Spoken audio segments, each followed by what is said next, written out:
உங்கள் சத்யாவின் full moon sale up to 70% தள்ளுபடி. AC விலை 2ஆம் தேதி முதல் 15% வரை உயர்கின்றது. இப்போது ஏசி வாங்கி பணத்தை சேமியுங்கள். போதைப்பொருள் நடமாட்டம் குறித்து தகவல் தெரிவித்தால் 10,000 ரூபாய் பரிசு வழங்கப்படும் என்று பாமக தேர்தல் அறிக்கையில் அறிவிக்கப்பட்டுள்ளது. பாமக தேர்தல் அறிக்கையில் மருத்துவம், மின்வாரியம் உட்பட அரசு தனியார் துறை மூலமாக மொத்தம் 1 கோடி பேருக்கு வேலைவாய்ப்பு அளிக்கப்படும் என்றும், போதைப்பொருள் நடமாட்டம் குறித்து தகவல் தெரிவித்தால் 10,000 ரூபாய் பரிசு வழங்கப்படும் என்றும் தெரிவிக்கப்பட்டுள்ளது. மழலையர் வகுப்பு முதல் 12ஆம் வகுப்பு வரை அனைவருக்கும் இலவச கல்வி வழங்கப்படும் என்றும், அரசு பள்ளிகளில் 6ஆம் வகுப்பு முதல் புத்தகப்பை இல்லாத கல்வி முறை அமல்படுத்தப்படும் என்றும் கூறப்பட்டுள்ளது.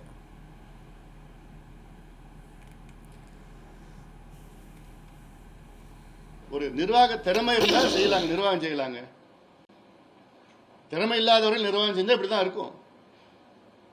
அதுக்கு முதலமைச்சருக்கு நிர்வாகம் என்ன நடக்குதுன்னு தெரியணும். முதலமைச்சரை சும்மா வச்சிருக்கிறாங்க, அவ்வளவுதான். ஒரு 4 அதிகாரிகள் இருக்கிறாங்க, 4 வியாபாரிகள் இருக்கிறாங்க. அந்த 4 வியாபாரிகள் யாருன்னா ஏவாவேலு, சேகர் பாபு, செந்தில் பாலாஜி, நேரு, இப்படி போன்ற ஒரு 4 வியாபாரிகள் முதலமைச்சரை சூழ்ந்து இதுக்கு போடுங்க, இங்க போட்டீங்கன்னா இங்க வரும், இங்க முதலீடு போடும், இது போட்டா இங்க காசு எடுத்துடலாம், எலெக்ஷன் நேரத்தில் 1000 ரூபாய் ஓட்டு 2000 ஓட்டு கொடுக்கலாம். திமுக இந்த தேர்தலில் ஒவ்வொரு பூத்துலயும் ஒரு ஓட்டுக்கு 2000 ரூபாய் வச்சிருக்கிறாங்க, பதுக்கி வச்சுட்டாங்க எல்லாம் தமிழ்நாடு முழுக்க. அதாவது இது இந்த ஒட்டுமொத்த காசை கொள்ளடிச்சது இவங்க தான். டாஸ்மார்க்ல மட்டும் பார்த்து சொல்றீங்களா, 1,82,000 கோடி ஊழல். சும்மா நான் ஒரு நம்பர் தான் போட மாட்டேன் நான். இப்ப வரி ஏய்ப்புல இருந்து எல்லாமே இதெல்லாம் சரி செஞ்சேன்னா போதும்.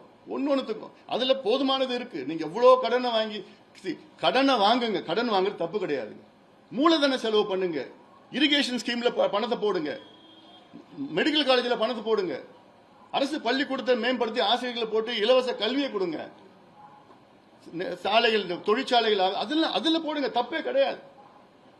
சும்மா நீங்க கடன் வாங்கி ஆனா என்னன்னா அவங்களுக்கு தெரியும் மீண்டும் வரப்போறதுன்னு தெரியும் திமுக.